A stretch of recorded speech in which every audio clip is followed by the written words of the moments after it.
यानंतर पुढच्या वक्त्यांना मी आमंत्रित करते. इब्राहिम खान, जे महाराष्ट्र NAPM जे महाराष्ट्र राज्याचे समन्वयक आहेत आणि सद्भाव मंचाचे महाराष्ट्र राज्याचे निमंत्रक असे इब्राहिम खान. सर्वांना जिंदाबाद. खरं म्हणजे मी वक्ता नाहीये, मी चळवळीत काम करणारा कार्यकर्ता आहे. पण गेले 25 वर्ष मी सातत्याने चळवळीमध्ये माझा व्यवसाय सांभाळून काम करत असतो. सद्भाव मंचची जेव्हा स्थापन झाली तेव्हा तुम्हाला माहिती आहे कशा प्रकारचा एक हिंदू मुस्लिम तणाव देशभर कसा वाढवला गेला. पुण्यातले जे केसेस सांगितले सिरेताईने आता, पण त्यामध्ये पोलिसांची भूमिका संशयास्पद आहे. प्रत्येक ह्याच्यामध्ये एकतर जे हल्ले होतात ते मुस्लिम गरीब घरातले असतात, पथारीवाले असतात, रिक्षा चालवणारे असतात, अतिशय हातावर पोट असलेले लोक असतात. त्यांच्यावर या गुंड हल्ले करतात जे यांच्यातले मास्टर माइंड आहेत.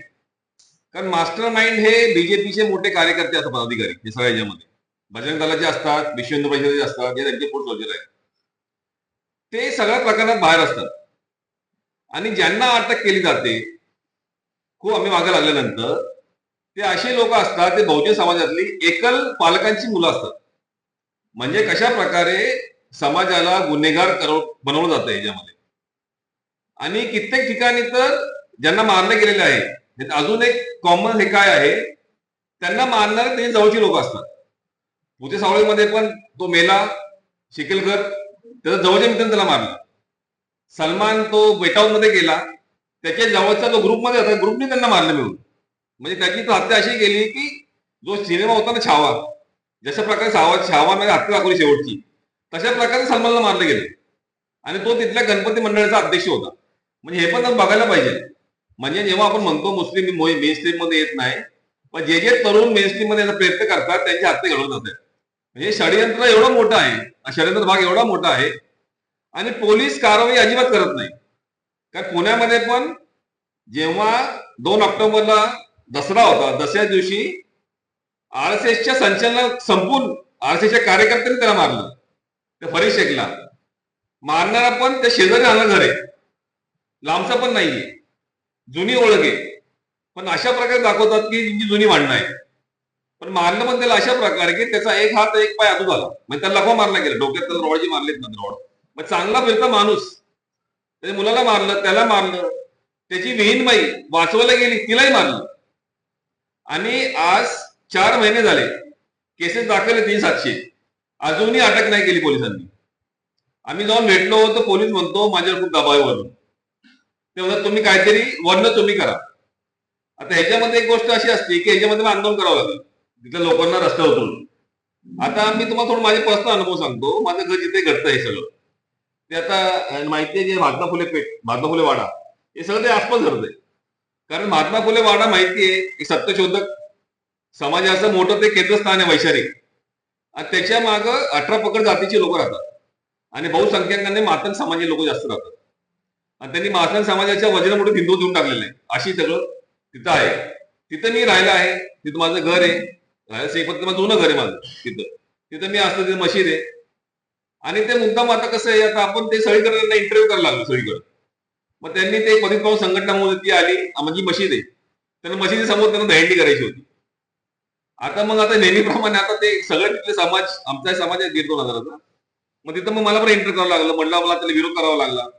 मग पोलीस थांबतात. मग तेवढं आपलं काम आपण करतो, तेवढं आपलं तिथं मोबिलायझेशन आहे, तिथं आपले कार्यकर्ते आहेत, आपण करत असतो. परंतु या गोष्टी जर घडत असताना अशा प्रकारे जर राज्यकारभार करत असेल अशा प्रकारचा, आणि ह्याचा परिणाम सर्वसामान्य जो समाज आहे तो समाज खूप बारीकीने होतो. आता तुम्ही परत बघितलं लोकलमध्ये एका चांगल्या प्रांताकडे मारून टाकला चाकू मारून. म्हणजे हे हळूहळू होणाऱ्या गोष्टी आहेत या. म्हणजे यातनं स्फोट कधी होऊ शकतो.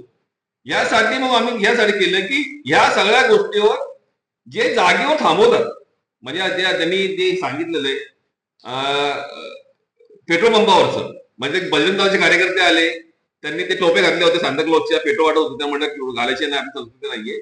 तर काव्या लडकत जागा म्हटली तुझा काय संबंध, तुम्ही इथं कशाला आले.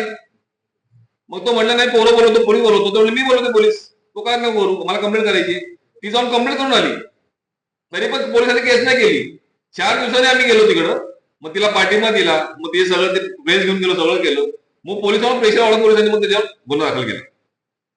अशा प्रकारचं कारभार हे जे गृहमंत्री म्हणजे ह्याच्या मागं फडणवीस आहे, बाई कोण नाहीये. हे गुन्हे करायला लावायचे आणि गुन्ह्यातनं हिंदू मुस्लिम एक वाद निर्माण करायचा.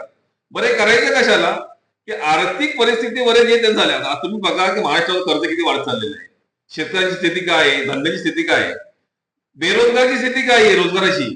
या सर्व गोष्टी लपवण्यासाठी ते हिंदू मुस्लिम कॉन्फ्लिक्ट उभं करतायत, कारण त्यातनं त्यांना ते पळवाट मिळाली एक गोष्टीची. तर याचा पण आरोप, याचा पण सगळ्यांनी विचार करायला पाहिजे. आणि हिंदू मुस्लिम ज्या गोष्टी चालू आहे याच्यामध्ये, तर त्याच्यामध्ये काही असं नाही. म्हणजे जर 20 वर्ष काम केल्यानंतर थोडं मला वाटतंय का होत असेल.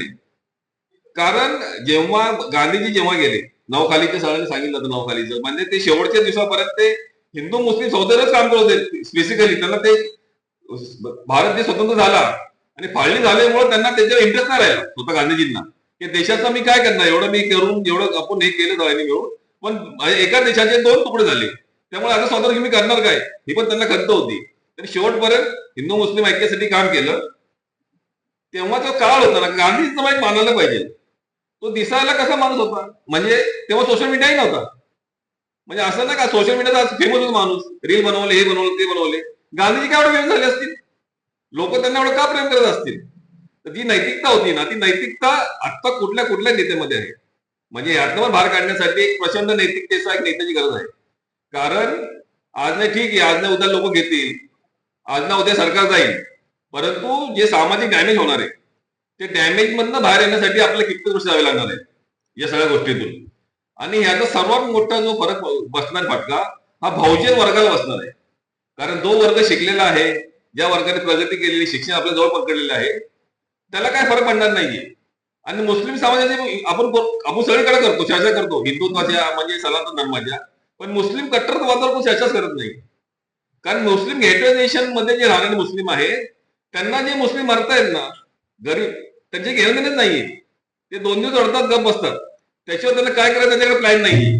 बरं आपला सांस्कृतिक धर्म जरी अरबस्थान जरी असला, तर आपल्या रोज कल्चरल रूट कुठे आहेत ते त्यांना माहित नाहीये. ते त्यांच्या ह्याच्यामध्ये खाऊन, बिर्याणी खाऊन ते सुखी असतात. पण ज्या संघटना आपल्या बरोबर पुरोगामी म्हणून काम करतात, मुस्लिम संघटना, त्या कम्युनल आहेत. कारण आपल्याबरोबर पुरोगामी असतात, तिथं जाऊन कम्युनल असतात, ते मुस्लिम वस्त्यामध्ये जाऊन. आणि या सगळ्या घटना घडत असताना तरी बरं आता मुस्लिम आपण सामाजिक हे करणारी कार्यकर्ते आहोत. सामाजिक बदल व्हायला पाहिजे समाजामध्ये करण्यासाठी. जर एखादा समाज सगळीकडे टार्गेट होत असेल, त्यामध्ये तुम्ही कसे काय समाज बदल करणार, हा अजून एक प्रश्न आहे. आपण कट्टरता कसे काय बोलणार मग त्यांच्या. आज मुस्लिमांच्या महिलांच्या बुरख्याचं प्रमाण वाढत चाललंय प्रमाणापेक्षा बाहेर. आधी कमी होतं, आता हे 2-4 वर्षात जास्त वाढले, ते मलाही जाणवायला लागले. ते ह्याच्यावर आपण कसं काय बोलणार. कारण जर असं तुम्ही सगळ्याकडनं का कोणमार्ग असा समाज असा, आपण ते कट्टर तर बोलू शकत नाही. आणि जो बोलेल मुस्लिम कार्यकर्ता ते त्याच्या मागे हातून लागतील. आमचा प्रॉब्लेम अजून हाच झालाय. आम्ही संबंध सगळ्या बरोबर आहे आमचे, आम्ही सगळीकडे जातो, आम्ही ओपनली बोलतो. म्हणजे असं आम्ही इथं बोलतो समाजातल्या, पण मुल्ला मुलींशी मी बोलतो ही कट्टरता अशी आहे तशी आहे, सगळ्या गोष्टी करत असतो. परंतु आपण जास्त टीका नाही करू शकत, कारण आवाज मोठा वाढला, परंतु जे पुरोगामी चळवळीचा, परिवर्तन चळवळीचा जो मार्ग आहे समाजामधला, तो छोटा छोटा चाललेला आहे. तर ह्यासाठी पण आपल्या सगळ्या कार्यकर्त्यांनी काय करता येईल, कारण हे प्लॅनिंग असं नाहीये की आपण पुढे कसं झालं. कारण हे जे सद्भावचा जो आहे ना, सद्भावचा जो काम आहे, तो एक राष्ट्रीय आंदोलन कसं का होईल, त्याच्याशिवाय दुसरा पर्याय नाहीये. कारण ते आंदोलन जर पुढे गेलं तर समाजातली कोणी फुटणार आहे, नाहीतर समाजामधले तेढ आणि हे वाढत जाईल. आणि याचा परिणाम सर्वसामान्य गरीब वर्गाला बसणार. ज्यातनं हे बाहेर गेले, ज्यातनं ते घोटाशात राहिले, त्यांना काय होणार नाहीये. परंतु गरीब वस्त्यासाठी हे काम खूप महत्वाचं आहे. त्यामुळं आपण या अस्मितेचा राजकारण, आधी जेव्हा होतं आपलं, जेव्हा गांधीजीचा काळ होता तेव्हा अस्मितेचं राजकारण नव्हतं. तेव्हा देशासाठी ब्रिटिशच्या विरोधात आपण स्वतंत्र मिळवायचं होतं. आता सगळं काही धार्मिक अस्मिता, जाती अस्मिता आहे. त्यासाठी पण आपल्याला एकत्र बसून, खास करून तरुण वर्गाला सांगतो मी, की तरुण वर्गाने ह्याच्यातनं एक भूमिका आपली वैचारिक बनवायला पाहिजे. आणि त्या भूमिकेवर ठाम राहायला पाहिजे. आपण जी भूमिका ती बनवतो ह्याच्यामध्ये, आणि त्या भूमिकेवर आपण पुढे चालायला पाहिजे. आणि जर आपला माहिती आहे दोन समाजाला एकत्र घेऊन जर आपल्याला पुढे जायचं असेल तर आपल्याला या सद्भावाचे, या सलोख्याचे जे प्रयोग आहेत, कारण फक्त हिंदू मुस्लिम भेदभाव नाहीये, एकत्र जे खूप आहेत. मग एकत्र समाज कसा पुढे जातो? आता ते म्हणले की दोन्ही समाज ईदचे प्रोग्राम कसे करतात, दिवाळी कशी करते, वेगवेगळ्या म्हणजे श्रद्धास्थान एक कसे काय, दर्गा असतील, कुठले कुठले दर्गा मंदिर एकत्र असतील, अशा सर्व उदाहरणासकट आपल्याला पुढे जावं लागेल. तर आणि एक संवाद दोन्ही धर्माचा कसा काय होईल. आणि मी परत म्हणतो, हे सर करत असताना की मुस्लिम कट्टरतेवर सगळ्यांनी बोललं पाहिजे. आम्ही बोलतो सगळ्यांनी बोललं पाहिजे आणि जे आपलं काम करतात त्यांनाही प्रश्न विचारला पाहिजे की तुम्हाला ह्या भूमिका काय आहे. कारण त्यातनं हे कुठलं कारण कारण ते मुस्लिम कट्टरते दाखवूनच हिंदूंना कट्टर म्हणजे ऍक्च्युअली हिंदूंचं इस्लामीकरण चालू आहे. जे काय चालू आहे ते त्याला मी एका शब्दात हे म्हणत होते. तर त्यातनं आपलं बाहेर पडायचं असेल तर त्याकडे बघायला पाहिजे. आणि आपण पण कसं काय, कारण हिंदू हा सहिष्णू आहे आधीपासून आहे. कारण जेवढी प्रगती हिंदू समाजाने केलेली आहे, म्हणजे मी महिलांच्या स्थानापासून आतापर्यंत ते क्रांतीचे जे नेते झाले ते नेते दुर्दैवाने मुस्लिम समाजात कमी झालेले आणि त्यांना हमी दरवाजा पण पसंत नाहीये, ती गोष्ट वेगळी. तरी पण ते न बोलता, ते न करता, ठीक आहे धार्मिक समाज 90% 50% समाज धार्मिक असतो, धर्मावर तो सहन करत नाही, तरी पण एक समाज म्हणून आपण पुढे कसं जायचं त्यासाठी पण आपण सगळ्या गोष्टी एकत्र करू. आणि येणाऱ्या काळामध्ये आणि परत आवाहन करतो की सद्भाव मंचचं काम जर कोणाला करायचं असेल आपापल्या ह्याच्यामध्ये तर आमच्यावर यायला आम्ही सगळ्यांना स्वागत करतो. आपण एकत्र ते काम पुढे नेऊया. एवढं बोलतो. धन्यवाद. जिंदाबाद.